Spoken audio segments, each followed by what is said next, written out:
Halo, bertemu kembali dengan Ibu Tri. Ibu masih melanjutkan video mengenai jaringan tumbuhan. Kali ini yang akan kita bahas adalah tentang organ pada tanaman.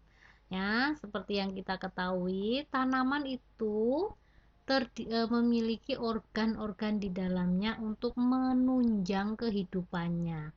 Ya, di sini kalau kalian perhatikan, eh, ada akar, ada batang, ada daun dan juga bunga.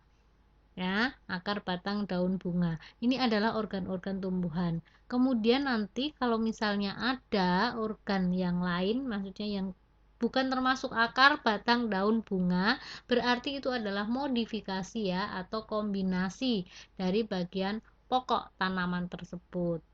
Nah, ini organ tanaman ya, ada akar, kemudian batang, daun, bunga. Buah itu apa ya? Buah itu kan sebenarnya ini ya, bagian dari bunga itu. Jadi termasuknya disebut sebagai bunga. Oke.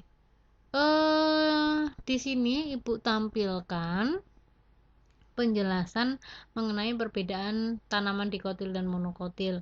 Ini sebenarnya kan sudah pernah kalian pelajari ketika kalian di SD sampai dengan SMP, itu sudah katam ya harusnya ya, belajar tentang perbedaan dikotil dan monokotil. Maka hanya Ibu tampilkan, nanti silahkan kamu pelajari sendiri ya. Oke, yang pertama yang akan kita pelajari tentang organ pada tanaman itu adalah akar. Nah, coba diperhatikan nih untuk gambaran dari akar. Kalau dilihat di sini, ya, akar ini ada rambut-rambut akar ya. Oke, sebentar ini ya hilang. Nih rambut-rambut akar. Kemudian di sini ini adalah bagian luar ini namanya epidermis ya. Ini epidermis. Ya, bagian ini adalah bagian epidermis. Hanya satu ya selnya ya, maksudnya satu lapis begini. Kemudian di sini sampai di sini ya, berarti daerah sini ini adalah tanaman yang bagian tanaman yang disebut sebagai kortek ya. Kortek itu di dalamnya memiliki jaringan parenkim. Nah, biasa disebut sebagai jaringan parenkim di dalamnya. Kemudian di sini ini ada yang disebut sebagai berkas pembuluh. Ya, berkas pembuluh ya ada xilem, ada floem dan bagian-bagiannya seperti itu ya. Oke, baik. Nah, ini zona pemanjangan ya pada akar ya. Ada zona diferensiasi, zona pemanjangan elongasi dan zona pembelahan di sini. Nah, pada zona pembelahan di sini ada yang disebut sebagai kalitra atau tudung akar. Nah, di sini adalah letak dari meristem apikal pada akar ya. Ini gambaran dari organ tumbuhan berupa akar ya, morfologi dan anatomi dari akar. Semoga nanti kamu bisa lebih paham. Nah, ini kalau akar itu dipotong, gambarannya seperti ini ya. Nih, ini tadi adalah ketika ada aliran air dan mineral secara apoplas dan simplas, kemudian nanti masuk ke pembuluh. Ini bagian tengah ini adalah bagian jaringan pembuluhnya ya, baik itu xilem maupun floem. Ini yang bagian xilemnya, yang di sini ini disebut sebagai floemnya, seperti itu. Nah,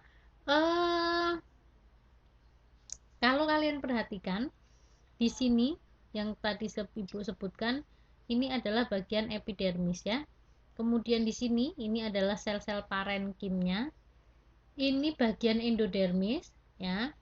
Nih, endodermis, epidermis, tetapi dia ada di tengah-tengah ya, membatasi antara parenkim dengan bagian berkas-berkas pembuluh. Nah, ini ada perisikel. Kemudian Baru nanti di sini adalah sel-sel pengangkut seperti itu. Nah, bagian ini yang parenkim tadi ini disebut sebagai korteks. Nah, korteks ini biasanya mengandung zat tepung ya atau kristal. Itu. Kalau misalnya dia pada tanaman monokotil, ini biasanya dia mengandung sklerenkim. Sklerenkimnya ada di sini. Itu. Oke. Selanjutnya, nah, ini penampang lintang akar dikotil dan monokotil. Nah, kamu bisa lihat ya perbedaannya antara tanaman dikotil dengan monokotil itu berbeda. Bedanya apa? Oh, ternyata berkas pengangkut pada tanaman dikotil dan monokotil itu berbeda-beda. Kalau ini kan berkas pengangkutnya itu bagian di luar, bagian dalam gitu ya. Kalau di sini itu selang-seling pada monokotil. Nah, ini berbeda ya. Nah, nanti kamu bisa melihat kembali ada jenis-jenis apa ya?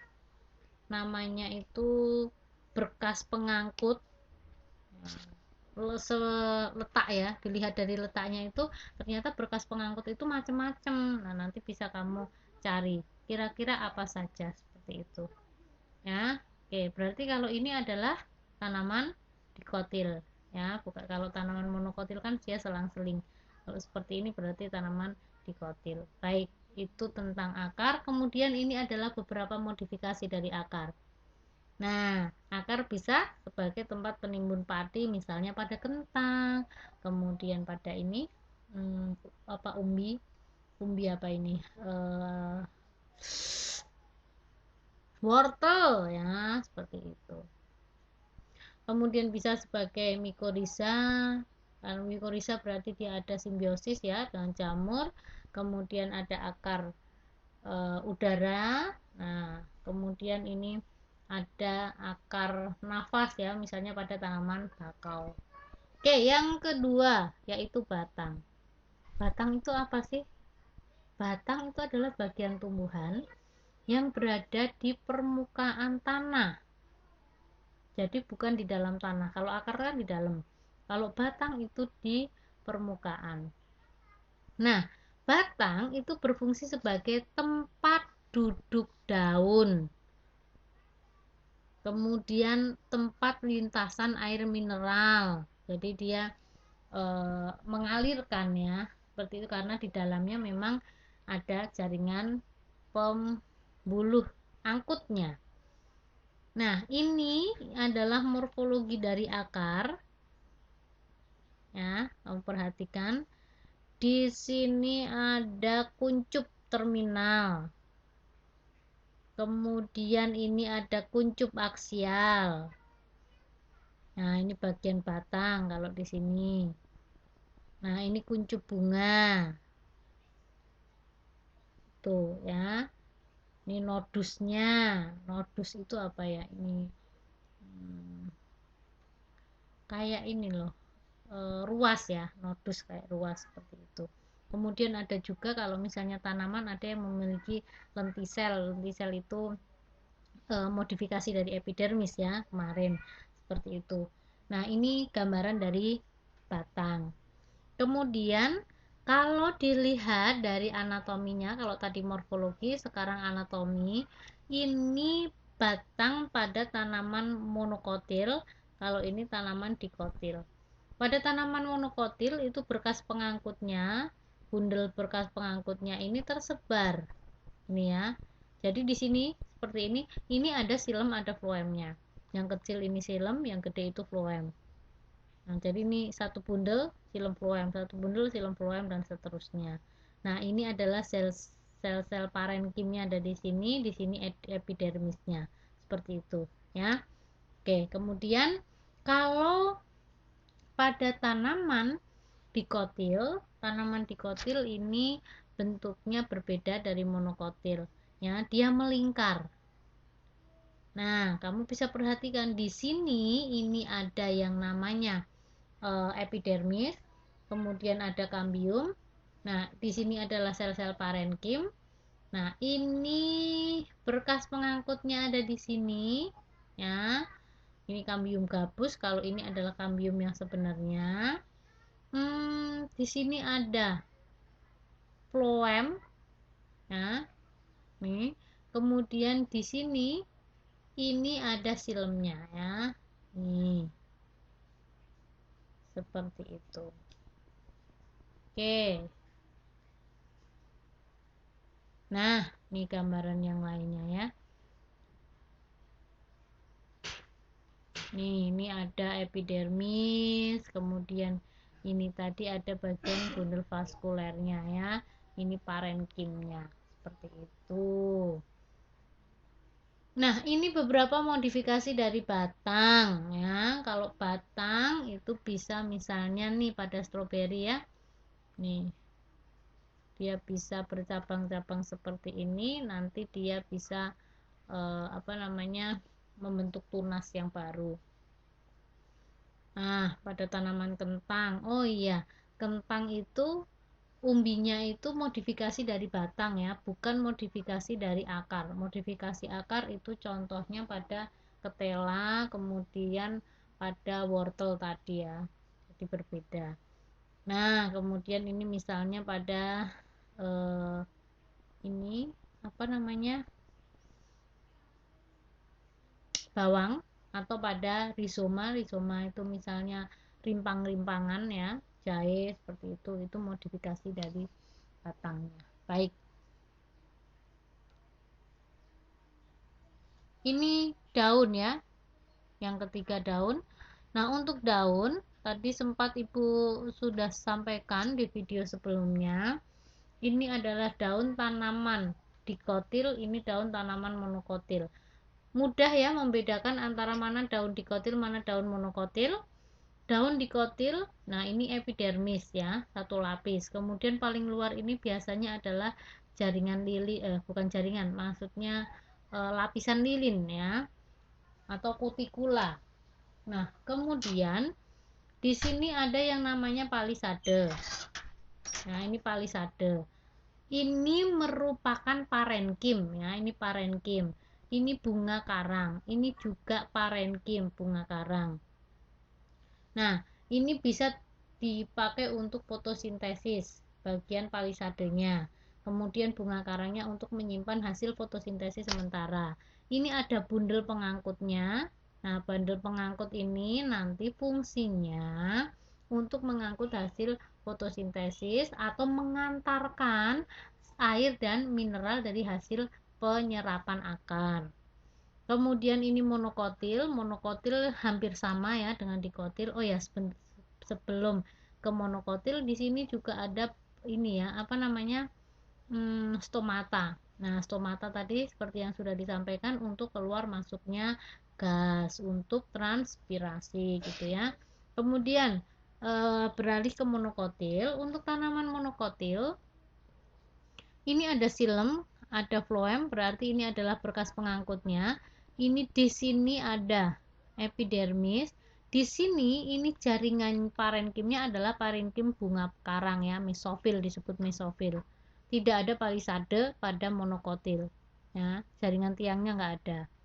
Maka fotosintesis dan menyimpan hasil fotosintesis sementaranya ada di bunga karang. Baru nanti akan dibawa melalui phloem, diedarkan ke seluruh bagian tumbuhan. Nah, kalau pada tanaman monokotil biasanya stomatanya itu ada di atas daun dan bawah daun. Kalau pada tanaman dikotil biasanya di bagian bawah, seperti itu ya. Oke, ini berarti model penampang pada daun dikotil karena dia ada palisade. Nah, ini ada bunga karang. Nah, ini adalah tulang daun ya, yang merupakan jaringan pengangkut. Nah, seperti itu. Ini ya. Oke, ini tadi sudah dijelaskan. Sekarang yang terakhir yaitu bunga ya. Ranting daun berubah fungsi ya menjadi bunga sebagai organ perkembangbiakan generatif. Nah, struktur bunganya itu biasanya kan ada yang namanya bunga sempurna dan bunga tidak sempurna ya. Oke, ini gambaran dari bunga sempurna. Nah, nanti kamu bisa baca sendiri ya. Kalau untuk bunga ini tidak terlalu penting. Yang penting kamu bisa melihat jaringan-jaringan yang tadi ada pada ini organ-organ tanaman ya. Tadi kan ada akar, ada batang, ada daun. Di akar itu ada apa saja, di daun itu ada jaringan apa saja penyusunnya. Silahkan diperhatikan, diingat-ingat ya. Silahkan sambil digambar, dicoret-coret di bukunya boleh.